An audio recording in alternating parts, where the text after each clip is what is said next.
P D M کا جلسہ تھا آج مردان میں، وہاں پہ مولانا فضل الرحمان صاحب موجود تھے، مریم صاحبہ بھی موجود تھیں۔ اسکیجول کے حساب سے بلاول بھٹو زرداری صاحب نے وہاں پر آنا تھا، لیکن جو بتایا گیا وہ یہ بتایا گیا کہ سیکیورٹی ریزنز کی وجہ سے بلاول بھٹو زرداری صاحب جو ہیں وہ وہاں پر نہیں پہنچ سکے۔ لیکن انہوں نے بہت سے لوگوں سے آج ٹیلی فونک رابطے بھی کیے اور کچھ لوگوں سے انہوں نے ملاقات بھی کی، لیکن صبح جو خبریں آ رہی تھیں وہ یہ آ رہی تھیں کہ آصف علی زرداری صاحب کی ٹیلی فونک بات ہوئی ہے دو شخصیات کے ساتھ، اور انہوں نے کہا ہے کہ بیسیکلی جو سینٹ کے الیکشن ہے یا ضمنی الیکشن ہے وہ ان میں پارٹیسپیٹ کرنا چاہتے ہیں، اور جس طریقے سے مریم نواز صاحبہ نے آج پی ڈی ایم کے جلسے میں کہا کہ جو استعفے ہیں ہم وہ منہ پہ مار دیں گے، وہ کچھ اس طرح کی پالیٹکس کی طرف نہیں جانا چاہ رہے۔ آج کے اس پروگرام میں ہم یہ چیز ڈسکس کریں گے۔ سمیع صاحب، آپ کو کیا لگتا ہے آنے والے دنوں میں پیپلز پارٹی جو ہے وہ پی ڈی ایم کا حصہ رہے گی؟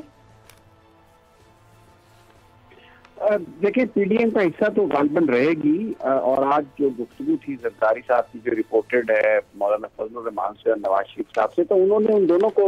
یہ بتانے کی کوشش کی ہے کہ جو ضمنی انتخابات ہیں ان میں حصہ لینا چاہیے اور سینٹ کے انتخابات میں بھی حصہ لینا چاہیے۔ دوسری جانب آپ کو پتہ ہی ہے کہ پریزیڈنٹ صاحب نے ریفرنس بھیج دیا ہے سپریم کورٹ آف پاکستان میں اوپن بیلٹنگ کے لیے۔ اب اگر سپریم کورٹ اوپن بیلٹ کی اجازت دے دیتی ہے، کیونکہ گورنمنٹ کا یہ کہنا ہے کہ یہ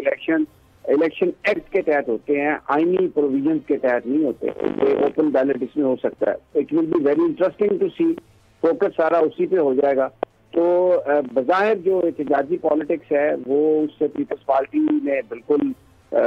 جو ہے نا وہ لا تعلقی اختیار کی ہے، اور لگ یہ رہا ہے کہ آگے چل کر بھی پیپلز پارٹی کی کوشش یہی ہوگی کہ وہ دھرنے اور استعفے نہ ہوں، کیونکہ اگر آپ کے پاس وہ گفتگو ہے قمر زمان قاہرہ صاحب کی، اگر آپ وہ سنوا سکیں جس میں انہوں نے کہا کہ بالکل پیپلز پارٹی کو دھرنوں کے خلاف ہے، ہم تو اس طرح کی سیاست کے خلاف ہیں، اگر وہ گفتگو آپ کے پاس ہے، اگر وہ سنوا سکیں۔ جی سر، ہم چلاتے ہیں، قمر زمان قاہرہ کا سلاٹ چلاتے ہیں۔ اور دیکھیں، اب اس کے بعد یہ بالکل واضح ہو گیا کہ پیپلز پارٹی جو نواز شریف صاحب، مریم نواز صاحبہ کا جو راستہ ہے اس پر وہ نہیں جا رہے، اور دوسرا مولانا فضل الرحمان تو بہت زیادہ اس وقت پرابلم میں ہیں، اس لیے کہ بلوچستان سے ایک بڑی بغاوت ہوئی ہے اور وہیں پر ان کی 12 سیٹس تھی JUIF کی، تو وہاں سے تو استعفے نہیں آنے والے۔ تو جو احتجاجی پالیٹکس مولانا فضل الرحمان کرنے کی کوشش کر رہے ہیں وہ تو ایسا لگتا ہے کہ برم برم ہو جائے گی ان کی جماعت، اور جو سینٹ کے انتخابات کوڈ تھا وہ اس میں مولانا کو بڑا شدید نقصان پہنچے گا، اور at the end of the day ہم دیکھتے ہیں کہ پیپلز پارٹی بینیفیشری ہوگی، کیونکہ وہ جتنی سینٹ کی سیٹس لوز کر رہے ہیں کم و بیش اتنی سیٹس ان کو مل جائیں گی، لیکن مسلم لیگ نون جو ہے وہ اس کی سیٹس بہت زیادہ لوز ہو جائیں گی۔ تو پھر کیا ہوگا؟ سینٹ کی کمپوزیشن ایسے بن سکتی ہے کہ میجورٹی پارٹی جو ہے وہ تحریک انصاف ہے، اور جو لیڈر آف دا اپوزیشن ہے ابھی تو راجہ ظفر الحق ہے مسلم لیگ نون کے پاس، تو سینٹ میں بھی پھر جو اپوزیشن پیپلز پارٹی کے ہو سکتے ہیں، اور زرداری صاحب کو اس بات کا ادراک ہے، اسی لیے بلاول بھٹو نے سیکیورٹی کی وجہ سے وہ نہ جلسے میں گئے ہیں پشاور کے، اور نہ ہی وہاں پر پیپلز پارٹی کا کوئی بڑا نام۔ میرا بھی یہی مقصد تھا، جو میں نے آپ سے سوال کیا تھا اس کا مقصد بھی یہی تھا کہ آنے والے دنوں میں آپ کو لگتا ہے کہ جو بلاول بھٹو زرداری صاحب ہیں یا پیپلز پارٹی جو ہے وہ پی ڈی ایم کا حصہ رہے گی یا نہیں رہے گی؟ اپیرنٹلی اگر وہ حصہ ہے بھی، لیکن جیسے کہ آج انہوں نے سیکیورٹی کنسرن کی بات کر دی، تو آنے والے جلسوں میں بھی اور جلسوں میں بھی وہ یہ بات کر سکتے ہیں، اور جیسے ہی آپ بات کر رہے ہیں کہ وہاں پر کوئی ان کا بڑا بندہ نہیں تھا، پہلے ایک آ جا رہا تھا کہ شاید یوسف رضا گیلانی صاحب نے وہاں پر بات کرنی تھی، and he was not there. نا صاحب نہیں، وہ سمیع صاحب جو بات کر رہے ہیں وہ صحیح ہے۔ دیکھیں سیکیورٹی والی بات علینا جو ہے نا تو یوز کی جا سکتی ہے، ایسا ہی ہے۔ دیکھیں اسفند یار ولی خود جلسے میں نہیں تھے، لیکن ان کی پارٹی کے لیڈروں نے تقریر کی وہاں پر،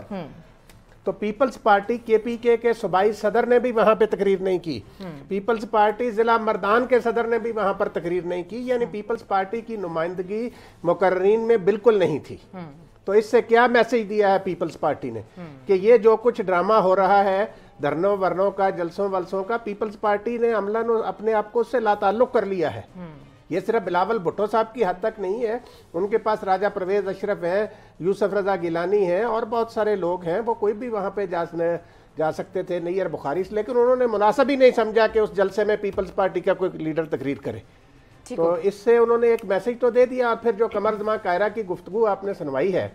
اس میں انہوں نے کہہ دیا کہ ہمارا موقف تو دھرنوں کے خلاف ہے، تو مولانا جو دھرنا لینے کر آنے کا کہہ رہے ہیں یا نون لیگ جو کہہ رہی ہے وہ تو اس سے الگ ہو گئے۔ ٹھیک بول رہے ہیں. اچھا ہمارے نمائندے مردان سے پرویز خان صاحب ہمارے ساتھ موجود ہیں, ان سے جاننے کی کوشش کرتے ہیں کہ جو آج کا پی ڈی ایم کا جلسہ تھا. مردان کے جو ہمارے نمائندے ہیں جی سمجھ ہمارے ساتھ ہیں, آپ سوال کر لیں ان سے. میں یہ کہہ رہا ہوں کہ وہ نمائندے ہیں, ان سے ذرا آپ اگر پوچھیں کہ اس وقت وہاں پر جلسہ کیسا ہوا, کیونکہ جو میری اطلاعات ہیں لاہور کے جلسے کے بعد مولانا وہاں پر ایک بڑا شو پٹ اپ کرنا چاہتے تھے, لیکن وہ جلسہ ایک درمیانی جلسہ ہوا ہے. پیپلز پارٹی لا تعلق رہی ہے اور لوگ بھی کچھ بہت بڑے جوش و خروش سے نہیں آئے. اگر وہ ہمیں بتا سکیں کہ وہاں پر کیا صورتحال رہی. جی پرویز. جی بالکل,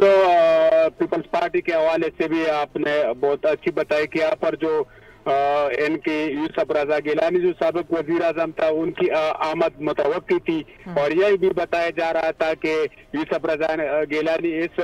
جلسے میں شرکت کریں گے, لیکن پیپلز پارٹی کی جانب سے کئی صوبائی اگر قائدین ہیں ان کی بات کروں یا مرکزی قائدین کی بات کروں تو کوئی بھی اس میں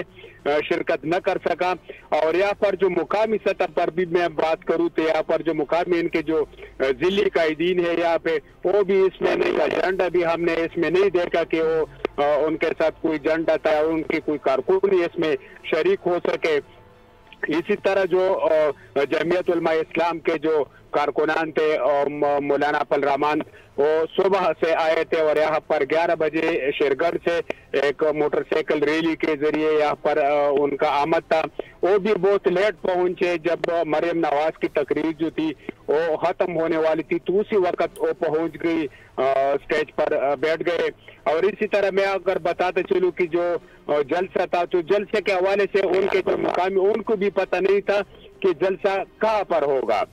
جلسے کے لیے جگہ بھی ڈھونڈنا پڑتا ہے,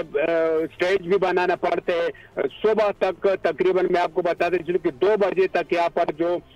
سٹیج تھا کنٹینر تھا وہ نہیں پہنچ چکا تھا, یہاں پہ کرسیاں بھی نہیں لگی. اسی طرح جو مردان نوشہر روڈ تھا مین شاہراہ ہے ان کو بند کر دیا گیا تھا, اور ان پر